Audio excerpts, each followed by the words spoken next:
नमस्कार, आप सभी का बहुत बहुत स्वागत है कंपटीशन कम्युनिटी में। मैं हूं आनंद कुमार और आज से एक नए अध्याय की शुरुआत होने जा रही है। नेशनल और इंटरनेशनल करंट अफेयर रिज्यूम होने जा रहा है एक नए तरीके से।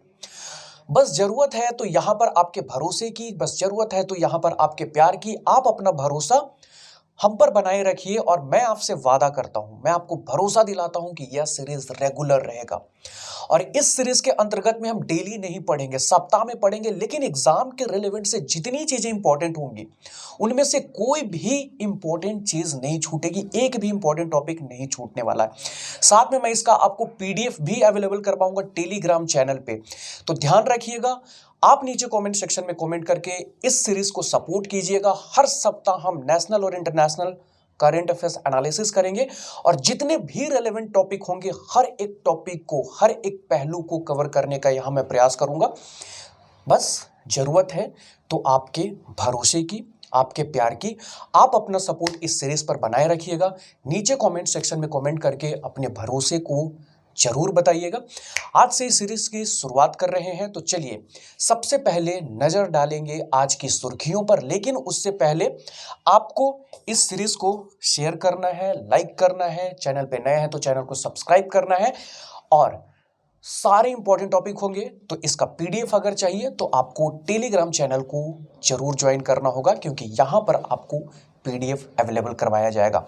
तो चलिए सबसे पहले सुर्खियों पर डालते हैं नजर। सबसे पहला टॉपिक होगा हिमाचल प्रदेश के कुल्लू एवं शिमला जिलों में सतलज नदी पर स्थित 210 मेगावाट क्षमता वाली लुहरी जल विद्युत परियोजना के प्रथम चरण के लिए 1810 करोड़ रुपए के निवेश के प्रस्ताव को मंजूरी दी गई है केंद्रीय मंत्रिमंडल की तरफ से। इसके अलावा 3 नवंबर 2020 को केंद्रीय रसायन एवं उर्वरक मंत्री ने नई दिल्ली में प्रधानमंत्री भारतीय जन औषधि परियोजना की समीक्षा बैठक की है। इसके अलावा एरो इंडिया 2021 के 13वें सत्र का आयोजन बेंगलुरु स्थित येलहंका के वायुसेना स्टेशन पर 3 से 7 फरवरी 2021 तक किया जाएगा। इसके बाद यूनेस्को ने हाल ही में मध्य प्रदेश के पन्ना राष्ट्रीय उद्यान को बायोस्फीयर रिजर्व की अपनी सूची में शामिल किया गया है। यह टॉपिक बहुत ही इंपॉर्टेंट है। और इसके अलावा 2 नवंबर 2020 से national mission for clean Ganga ने वर्चुअल प्लेटफॉर्म पर 3 दिवसीय बहुप्रतीक्षित गंगा उत्सव 2020 का आयोजन किया। और 1 नवंबर 2020 को केंद्रीय मंत्री श्री जितेंद्र सिंह ने जम्मू और कश्मीर में मानसर झील विकास योजना का उद्घाटन किया। रेलवे सुरक्षा बल ने हाल ही में एक कैंपेन लॉन्च किया है। इस कैंपेन का नाम है मेरी सहेली और यह पहल जो है महिला यात्रियों की सुरक्षा पर केंद्रित है। और हाल ही में रक्षा अनुसंधान एवं विकास संगठन यानी कि डीआरडीओ ने पिनाका रॉकेट प्रणाली के अत्याधुनिक रॉकेट का सफलतापूर्वक परीक्षण किया। और लास्ट टॉपिक होगा आज का हमारा केंद्रीय सतर्कता आयोग यानी कि सेंट्रल विजिलेंस कमीशन द्वारा 27 अक्टूबर से 2 नवंबर तक सतर्कता जागरूकता सप्ताह मनाया गया। हर एक टॉपिक का एनालिसिस यहाँ ब्रीफ में करते हैं। तो सबसे पहला हमारा टॉपिक है लुहरी जल विद्युत परियोजना। इसका निर्माण हिमाचल प्रदेश में किया जा रहा है। हिमाचल प्रदेश का कौन सा जिला? तो हिमाचल प्रदेश का 2 जिला है, कुल्लू और शिमला। और इस परियोजना में लक्ष्य रखा गया है 210 मेगावाट विद्युत उत्पादन का प्रथम चरण में। और इसके लिए जो है निवेश का प्रस्ताव रखा गया है 1810 करोड़ रुपए का, जिस पर सेंट्रल गवर्नमेंट ने हाल ही में मंजूरी दी है। और इसका निर्माण जो है सतलुज नदी पर किया जाएगा। और इसका क्रियान्वयन याद रखिएगा सतलुज जल विद्युत निगम लिमिटेड द्वारा किया जाएगा। और इसमें जो भागीदारी होगी भारत सरकार और हिमाचल प्रदेश की बराबर की भागीदारी होगी। और प्रति वर्ष लगभग 758.20 मिलियन यूनिट विद्युत उत्पादन का लक्ष्य रखा गया है। और फर्स्ट फेज का जो काम है वो लगभग 62 महीनों में पूरा करने का लक्ष्य रखा गया है। तो यहाँ पर आप लोगों को याद रखना है लुहरी जल विद्युत परियोजना के बारे में, कौन से राज्य में है, कौन से जिले में है, कितना लक्ष्य निर्धारित किया गया है विद्युत उत्पादन है तो फर्स्ट फेज में, कौन से नदी पर है, कितने के बजट के प्रस्ताव पर यहाँ पर मंजूरी दी गई है, इस बात को भी ध्यान रखना है।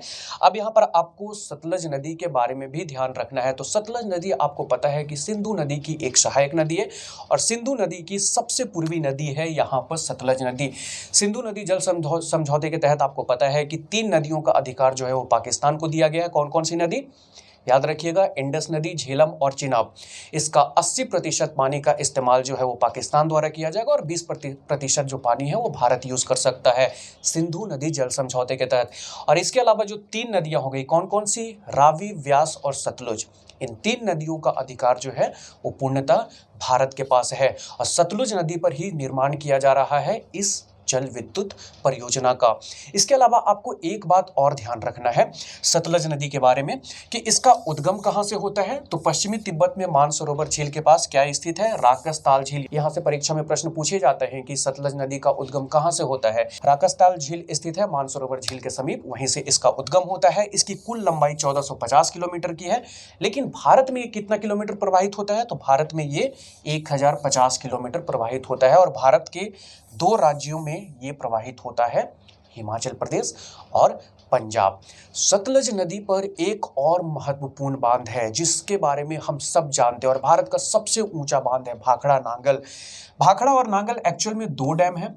भाखड़ा से 13 किलोमीटर की दूरी पर स्थित है नांगल डैम और भाखड़ा डैम के पीछे में जो जलाशय है, जो जल भराव है, उसको गोविंद सागर के नाम से जाना जाता है और यहाँ से जो नहर निकलता है उसे इंदिरा कैनाल के नाम से जाना जाता है, जो कि भारत की सबसे लंबी और सबसे बड़ी नहर है। और इसी के तहत में भाखड़ा नांगल से जो है नदी जोड़ो परियोजना के तहत यमुना नदी को भी जोड़ने का जो है वो प्रस्ताव और इस पर भी लगभग काम चल रहा है। तो इस तरह से आप लोग सतलज नदी के बारे में भी याद रखिएगा और लुहरी जल विद्युत परियोजना के बारे में भी याद रखिएगा। अगर लुहरी जल विद्युत परियोजना से क्वेश्चन पूछा जाता है तो भी आपसे बन जाना चाहिए। सतलज नदी से रिलेटेड यहाँ पर कुछ इंपॉर्टेंट फैक्ट से रिलेटेड अगर क्वेश्चंस बनते हैं तो ये भी आपसे बनना चाहिए। क्लियर है?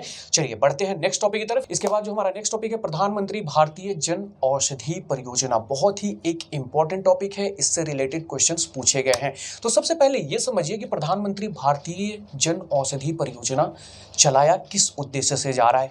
तो गरीबों को सस्ती दवाइयां उपलब्ध कराने के उद्देश्य से इस परियोजना को चलाया जा रहा है। तो हाल ही में इसकी समीक्षा बैठक जो है वो आयोजित की गई और इस समीक्षा बैठक में बताया गया कि इस चालू वर्ष में इस परियोजना के तहत जो फार्मा उत्पादों की बिक्री हुई वो सर्वाधिक हुई, जो कि लगभग 600 करोड़ रुपए से अधिक की बिक्री की गई है। और पूरे देश भर में वर्तमान समय में जन औषधि दुकानों की जो संख्या है जहां पर इस परियोजना के तहत दवाइयां दी जाती हैं वो लगभग 6600 है। ये जो नंबर है बहुत इंपॉर्टेंट है, तो याद रखिएगा कि वर्तमान समय में भारत में जन औषधि दुकानों की जो संख्या है वो 6600 है। इसके बाद अगर इस प्रोजेक्ट के बारे में थोड़ा सा और इंफॉर्मेशन मैं आपको दूं तो प्रधानमंत्री भारतीय जन औषधि परियोजना की शुरुआत जो है 2015-16 में की गई थी और इसका ऑब्जेक्टिव मैं बता ही चुका हूं कि इसका उद्देश्य भारत के प्रत्येक नागरिक को उचित मूल्य पर यानी कि सस्ती कीमत पर क्वालिटी जेनरिक दवाइयां उपलब्ध करवाना और स्वास्थ्य उपलब्ध कराकर उनके स्वास्थ्य पर होने वाले खर्च को कम करना है। तो इसके बारे में इंपॉर्टेंट फैक्ट्स कुछ और अगर आप याद रखना चाहते हो तो याद रखिएगा कि अगर आप जन औषधि केंद्र इस परियोजना के तहत खोलना चाहते हैं तो यहाँ पर आपको गवर्नमेंट की तरफ से सब्सिडी भी दिया जाएगा। वो सब्सिडी लगभग 2.5 लाख रुपए का होगा। तो याद रखिएगा देश भर में जो जन औषधि केंद्रों की संख्या है अभी वर्तमान समय में वो 6600 है। ठीक है, तो आप लोग याद रखिएगा प्रधानमंत्री भारतीय जन औषधि परियोजना के बारे में। अगर करंट से रिलेटेड यहाँ पर क्वेश्चन पूछे जाते हैं तो भी आपसे बनने चाहिए और अगर इसके शुरुआत और इसके ऑब्जेक्टिव और इसके कुछ और फैक्ट से क्वेश्चन पूछे जाते हैं तो भी आपसे यहां पर बनना चाहिए। ठीक है, स्क्रीनशॉट लेने की जरूरत नहीं है, इसका पीडीएफ मैं आप लोगों को अवेलेबल करवा दूंगा टेलीग्राम चैनल पर। तो टेलीग्राम चैनल से जुड़ जाइएगा, नीचे डिस्क्रिप्शन बॉक्स में इसका लिंक मिल जाएगा या फिर आप डायरेक्ट टेलीग्राम पे सर्च कर सकते हैं कंपटीशन कम्युनिटी, वहां से आप जुड़ जाइएगा। बहुत मजा आएगा पढ़ने में, साथ में पढ़ते चलिएगा। सप्ताह भर में हफ्ते भर में हम बस एक बार एनालिसिस करेंगे, लेकिन हर एक इंपॉर्टेंट टॉपिक को कवर करेंगे।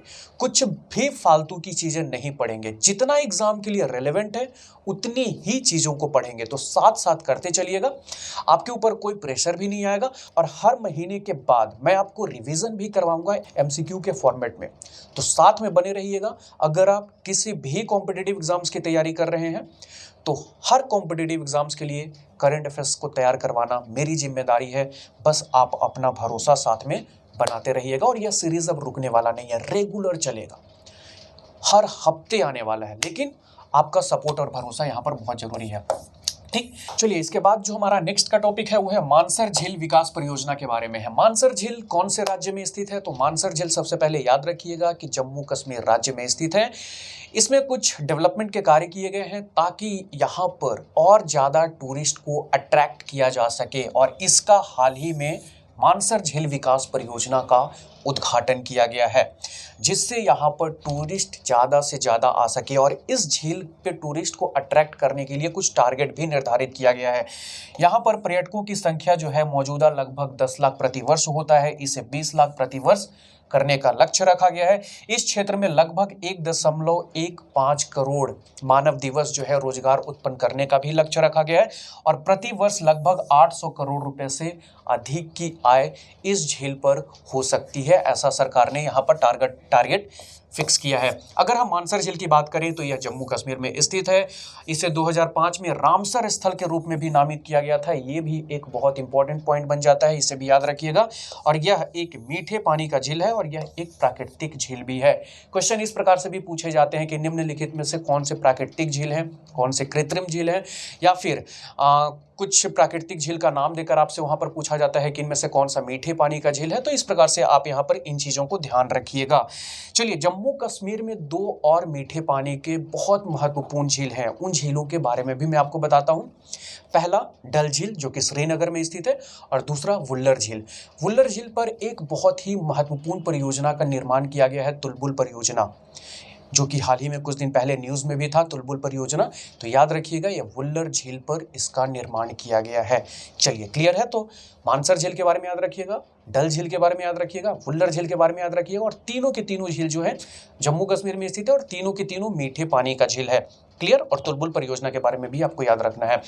चलिए, इसके बाद जो नेक्स्ट का टॉपिक है वो गंगा उत्सव 2020 के बारे में है। इसका उत्सव जो है वर्चुअली हाल ही में आयोजित किया गया है। 3 दिवसीय यह उत्सव था। कब से कब तक आयोजित किया गया यह इंपॉर्टेंट हो जाता है। तो 2 नवंबर से लेकर 4 नवंबर तक जो है इसका आयोजन किया गया। और इसका आयोजन जो है किसके द्वारा किया गया, तो national mission for clean Ganga और जल शक्ति मंत्रालय द्वारा संयुक्त रूप से मिलकर इसका आयोजन किया गया है।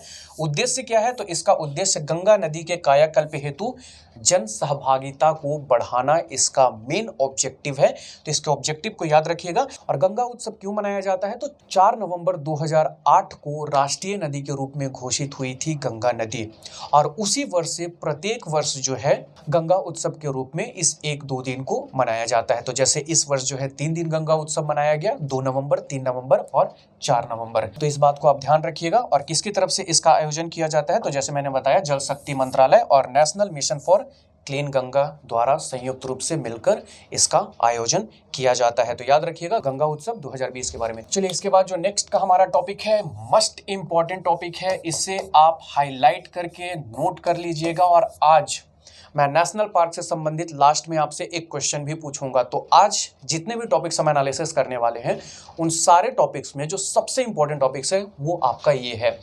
यूनेस्को ने हाल ही में पन्ना जो नेशनल पार्क है जो कि मध्य प्रदेश में स्थित है, इसको बायोस्फीयर रिजर्व की सूची में शामिल किया है। ठीक है। इसके अलावा ये बात भी आप ध्यान रखिएगा कि पन्ना नेशनल पार्क को भारत सरकार के केंद्रीय पर्यावरण और वन मंत्रालय द्वारा वर्ष 2011 में ही बायोस्फीयर रिजर्व के रूप में शामिल किया गया था। यूनेस्को ने अपने मैन एंड बायोस्फीयर प्रोग्राम के तहत पन्ना नेशनल पार्क को बायोस्फीयर क्षेत्र को अपने बायोस्फीयर रिजर्व में शामिल किया है। तो याद रखिएगा, यूनेस्को की तरफ से हाल ही में पन्ना नेशनल पार्क को जो कि मध्य प्रदेश में स्थित है अपने बायोस्फीयर रिजर्व में सूची में शामिल किया है। आपसे प्रश्न इस प्रकार से पूछा जा सकता है, हाल ही में यूनेस्को द्वारा किस बायोस्फीयर रिजर्व यानी कि किस राष्ट्रीय उद्यान को अपने बायोस्फीयर रिजर्व में शामिल किया गया है। 4-5 राष्ट्रीय उद्यान या फिर बायोस्फीयर रिजर्व के ऑप्शन हो सकते हैं आपके पास वहां पर, तो आपको आंसर लेना है पन्ना राष्ट्रीय उद्यान। क्लियर है। चलिए, यहाँ पर पन्ना राष्ट्रीय उद्यान के बारे में थोड़ी सी बातें यहाँ पर हम जान लेते हैं। मध्य प्रदेश के पन्ना और छतरपुर जिले में स्थित यह है राष्ट्रीय उद्यान। इसका जो कुल क्षेत्रफल है वो लगभग 443 वर्ग किलोमीटर के आसपास है और भारत सरकार के पर्यावरण मंत्रालय की तरफ से इसे बायोस्फीयर का दर्जा वर्ष 2011 में दिया गया था। चलिए, क्लियर है। चलिए, इसके बाद हम यहाँ पर यूनेस्को के बारे में भी जान लेते हैं, क्योंकि यूनेस्को के तरफ से ही इसे बायोस्फीयर्स की सूची में शामिल किया गया है। तो यूनेस्को का फुल फॉर्म है United Nation Educational Scientific and Cultural Organization और इसे एस्टैब्लिश किया गया था 4 नवंबर 1945 को। और इसका जो ऑब्जेक्टिव है शिक्षा या फिर कल्चर हो गया या फिर जो भी नेचर से रिलेटेड, इन्वायरमेंट से रिलेटेड ये कार्य करता है और अंतर्राष्ट्रीय सहयोग एवं शांति एवं सुरक्षा को स्थापना करने हेतु मदद करता है या फिर बढ़ावा देता है। तो जैसे आपने यूनेस्को का वर्ल्ड हेरिटेज साइट के बारे में भी सुना होगा, यूनेस्को के बायोस्फीयर रिजर्व के बारे में भी मैं यहाँ पर आपको बता रहा हूँ, एजुकेशन से रिलेटेड भी ये वर्क करता है। तो इस तरह से इन चीज़ों को आप ध्यान रखिएगा, यूनेस्को के बारे में भी आप ध्यान रखिएगा। अगर यूनेस्को से रिलेटेड यहाँ पर आपसे क्वेश्चन पूछा जाता है तो वो भी आपसे बनना चाहिए। क्लियर है? चलिए इसके बाद बढ़ते हैं। नेक्स्ट टॉपिक भारत की पहली सौर ऊर्जा संचालित ट्रेन के बारे में है। तो हाल ही में केरल राज्य में सौर ऊर्जा संचालित लघु ट्रेन का उद्घाटन यहाँ के मुख्यमंत्री के द्वारा किया गया है। याद रखिएगा, लघु ट्रेन की बात मैं कर रहा हूं, सौर ऊर्जा से पूर्णतः संचालित है और इसका उद्घाटन केरल के वेल्ली टूरिस्ट विलेज में किया गया है। भारत में अगर सौर ऊर्जा से चलने वाली ट्रेन की मैं बात करूं तो 14 जुलाई 2017 को दिल्ली के सफदरगंज रेलवे स्टेशन से पहली सौर ऊर्जा ट्रेन चलाई गई थी और पहली लघु सौर ऊर्जा ट्रेन कौन से राज्य में चलाई गई है? केरल राज्य में चलाई गई है, हाल ही में चलाई गई है। और भारत का पहला अगर ट्रेन आपसे पूछा जाए कि कौन सी ट्रेन जो है और कब चलाई गई थी पूर्णतः सौर ऊर्जा से संचालित, यानी कि पूरी तरह से वो सौर ऊर्जा पे चल रही थी, तो वो 2017 में दिल्ली के सफदरगंज रेलवे स्टेशन से अपनी पहली सौर ऊर्जा ट्रेन चलाई गई थी और लघु ट्रेन केरल से। याद रखिएगा, कंफ्यूज मत होइएगा। चलिए इसके बाद नेक्स्ट का जो हमारा टॉपिक है एरो इंडिया 2021 के बारे में है। एरो इंडिया 2021 का आयोजन और इसका 13वां सत्र होगा। इसका आयोजन जो किया जाएगा 3 से 7 फरवरी तक किया जाएगा। कहाँ किया जाएगा? बेंगलुरु के स्थित एलहाका के वायुसेना स्टेशन पर किया जाएगा। बहुत ही इंपॉर्टेंट होता है एरो इंडिया का जो सम्मेलन होता है। दुनिया की जितनी भी एयरलाइंस की कंपनियां होती हैं जो हवाई जहाज को बनाती हैं या फिर जो संचालित करती हैं, वो इसमें पार्टिसिपेट करते हैं। तो भारत में इन्वेस्टमेंट की संभावना बढ़ जाती है। इसके अलावा यहाँ पर मेक इन इंडिया को बढ़ावा मिलता है और एरो इंडिया 2021 में लगभग यहाँ पर एक अनुमान है कि 500 भारतीय एवं विदेशी कंपनियां यहाँ पर भाग लेंगी। तो याद रखिएगा, ये मस्ट इंपॉर्टेंट क्वेश्चन होता है, कभी न कभी परीक्षा में पूछा भी गया है एरो इंडिया से संबंधित। तो एरो इंडिया 2021 का जो आयोजन है 3 से 7 फरवरी 2021 तक बेंगलुरु में किया जाएगा, इलाहाका में, जहां पर वायुसेना का स्टेशन है। तो क्लियर है? इसके बारे में ज़्यादा नहीं, बस 1-2 पॉइंट आपको यहाँ पर याद रखने की ज़रूरत है। चलिए इसके बाद जो हमारा अगला नेक्स्ट इंपॉर्टेंट टॉपिक है पिनाका रॉकेट सिस्टम के बारे में है। हाल ही में DRDO ने इसे डेवलप किया है और सफल परीक्षण भी किया है। अब यहाँ पर एक इंपॉर्टेंट प्रश्न ये बन जाता है कि इसका सफल परीक्षण कहाँ किया गया है? तो उड़ीसा के चांदीपुर एकीकृत परीक्षण केंद्र पर किया गया है। 2 ही 3 जगह पे जो है रॉकेट का परीक्षण किया जाता है। एक तो उड़ीसा का चांदीपुर हो गया और दूसरा उड़ीसा का ही बालासोर हो गया। यहाँ पर ही ज़्यादातर रॉकेट का परीक्षण किया जाता है। बालासोर को जो है APJ अब्दुल कलाम के नाम पर भी अब उस परीक्षण केंद्र को रखा गया है। तो इस बातों को भी ध्यान रखिएगा। और यह एक अत्याधुनिक रॉकेट मौजूदा जो पिनाका MK1 है, इसका ही न्यू संस्करण है। तो इस बात को भी आपको यहाँ पर ध्यान रखना होगा। पिनाका रॉकेट के बारे में अगर यहाँ पर मैं बात करूँ तो यह सतह से सतह मार करने में सक्षम है, या ऑल वेदर यानी कि कभी भी वेदर, किसी भी वेदर में इनडायरेक्ट फायर कर सकता है, फ्री लाइट फायर कर सकता है। और यह एक आर्टिलरी रॉकेट सिस्टम है और DRDO जो है इसकी रेंज को 120 किलोमीटर तक करने का प्रयास कर रही है और वर्तमान समय में जो इसकी रेंज है वो लगभग 90 किलोमीटर तक है।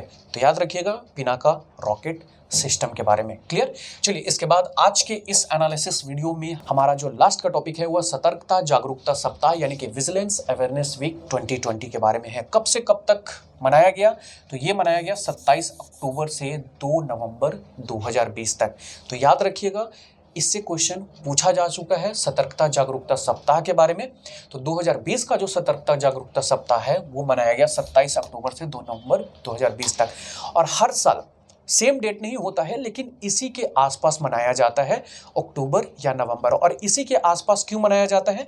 क्योंकि इसी दौरान सरदार वल्लभ भाई पटेल का जन्मदिन होता है। यानी कि 31 अक्टूबर को सरदार वल्लभ भाई पटेल, जो हमारे लौह पुरुष के नाम से जाने जाते हैं, इनका जन्मदिन होता है। और इन्हीं के जन्मदिन के वाले सप्ताह में जो है सतर्कता जागरूकता सप्ताह मनाया जाता है। और इसके मनाए जाने के पीछे का उद्देश्य क्या है? तो जागरूकता सप्ताह मनाए जाने के पीछे का उद्देश्य नागरिक भागीदारी के माध्यम से सार्वजनिक जीवन में ईमानदार तथा सत्यनिष्ठा को बढ़ावा देना, यानी कि करप्शन को काउंटर करने के उद्देश्य से इसको मनाया जाता है। और 2020 का जो थीम है वो सतर्क भारत समृद्ध भारत इसका थीम है। तो सतर्कता जागरूकता सप्ताह का थीम याद रखिएगा। और इस सतर्कता जागरूकता सप्ताह को किसके द्वारा मनाया जाता है, यानी कि आयोजन किसके द्वारा किया जाता है, तो सेंट्रल विजिलेंस कमीशन यानी कि केंद्रीय सतर्कता आयोग द्वारा किया जाता है। इसका गठन कब किया गया था ये याद रखिएगा, ये भी इंपॉर्टेंट हो सकता है। तो सीवीसी को भारत सरकार द्वारा फरवरी 1964 में एक कमेटी गठित हुई थी, के संथानम की कमेटी गठित हुई थी। भ्रष्टाचार को काउंटर करने के लिए इस कमेटी का गठन किया गया था और इसी कमेटी के रिकमेंडेशन के बाद जो है इस कमीशन का गठन किया गया था और संसद द्वारा जो है इसे सांविधिक दर्जा दिया गया। कौन से एक्ट के तहत में, केंद्रीय सतर्कता आयोग अधिनियम 2003 के तहत। तो इस बात को भी ध्यान रखिएगा। और सीबीसी यानी कि सेंट्रल विजिलेंस कमीशन किसी भी मंत्रालय विभाग के अधीन कार्य नहीं करता है। यह जो है एक स्वतंत्र निकाय है, यानी कि एक ऑटोनोमस बॉडी है और जो केवल और केवल सिर्फ संसद के प्रति उत्तरदायी होता है। तो इस तरह से आप लोग यहाँ पर सेंट्रल विजिलेंस कमीशन के बारे में भी याद रखेंगे। तो ये था हमारा इस सप्ताह का 1 नवंबर से लेकर 7 नवंबर तक के जितने भी नेशनल और इंटरनेशनल करंट अफेयर के इंपॉर्टेंट टॉपिक्स थे उन सब का हमने यहाँ पर एनालिसिस किया है और इस सीरीज़ को मैं कंटिन्यू रखूंगा। आपका भरोसा यहाँ पर बहुत ज़रूरी है। आप लोगों की डिमांड पर ही इस सीरीज़ को मैं फिर से रिज्यूम किया हूँ। तो आप लोग नीचे कमेंट सेक्शन में कमेंट करके अपना भरोसा दिखाइएगा, अपना प्यार हमें देते रहिएगा और मैं पूरी कोशिश करूँगा कि हर एक इंपॉर्टेंट टॉपिक आप तक पहुँचाऊँ। वीकली पहुंचाऊंगा, डेली आपको परेशान नहीं करूंगा और वीकली अगर करूंगा भी तो एक भी इंपॉर्टेंट टॉपिक छोड़ूंगा नहीं, हर एक टॉपिक को कवर करूंगा और लास्ट में रिवीजन भी करवाऊंगा महीने के एंड में। तो साथ बनाए रहिएगा। वीडियो पसंद आने पे लाइक कीजिएगा, दोस्तों तक शेयर कीजिएगा। चैनल पे नए हैं तो चैनल को सब्सक्राइब जरूर कीजिएगा और इसका पीडीएफ अगर आपको चाहिए तो आप टेलीग्राम चैनल से जरूर जुड़ जाइएगा। और मैंने आपको बोला था कि लास्ट में मैं आपको एक क्वेश्चन भी दूंगा, तो वो क्वेश्चन आप जरूर अटेम्प्ट कीजिएगा। आपके लिए जो प्रश्न है वो इस प्रकार से रहा कि भारत में सर्वाधिक नेशनल पार्क जो है वो किस राज्य में पाया जाता है। बहुत सिंपल क्वेश्चन है, आप इसका जवाब नीचे कमेंट सेक्शन में जरूर दीजिएगा। मध्य प्रदेश, कर्नाटक, उत्तराखंड, तमिलनाडु, कई परीक्षाओं में प्रश्न पूछा गया है तो इसका जवाब आप नीचे जरूर दीजिएगा।